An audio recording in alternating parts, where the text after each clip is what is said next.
बिस्मिल्लाहिर्रहमानिर्रहीम। अस्सलामु अलैकुम। मैं हूं नोनी। जैसा कि आप देख रहे होंगे, आज मैं अपने घर की छत पर कराची में आने वाले शदीद तूफ़ान की सूरत हाल बताने जा रहा हूं। हल्की बारिश शुरू हो चुकी है। जैसा कि आप देख रहे हैं, मेरे पीछे बादल चढ़ते जा रहे हैं और हवा बहुत तेज़ है।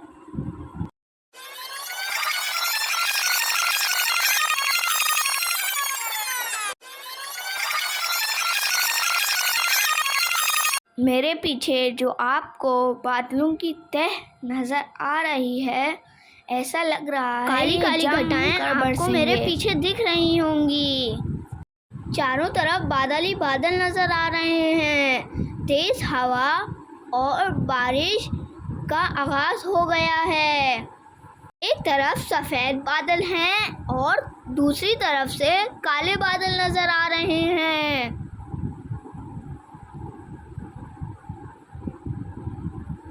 बारिश में खंभों से और बिजली के आलात से दूर रही है। वैसे तो मुझे ये मौसम बहुत पसंद है। जब शहर के हालात ख़राब हो जाते हैं, बहुत अफसोस होता है। एक तरफ सूरज दिख रहा है और दूसरी तरफ काली घंघूर घटाएं। मेट ऑफिस के मुताबिक कराची में तूफ़ान के असरात शुरू हो गए हैं। मैं दुआ करता हूँ कि सब महफूज रहें। मेरे पापा और आप सबके पापा बारिश होने से पहले घर पर आ जाएं बेहिफाजत। पहले काले बादलों की तह, फिर सफ़ेद बादलों की तह, फिर से काले बादलों की तह।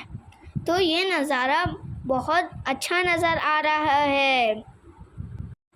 दूर दूर तक बारिश बरसाने वाले काले बादल नज़र आ रहे हैं।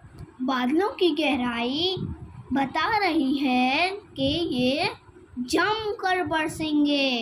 ये नज़ारा वैसे तो बहुत हसीन लग रहा है, मगर कच्चे आबादी वाले लोगों के लिए शदीद बारिश बहुत नुकसानदेह है। इनके घरों में बारिश के पानी का रेला दाखिल हो जाता है, जिससे इनका बहुत नुकसान हो जाता है। अरे दोस्तों, बारिश बहुत तेज़ हो गई है और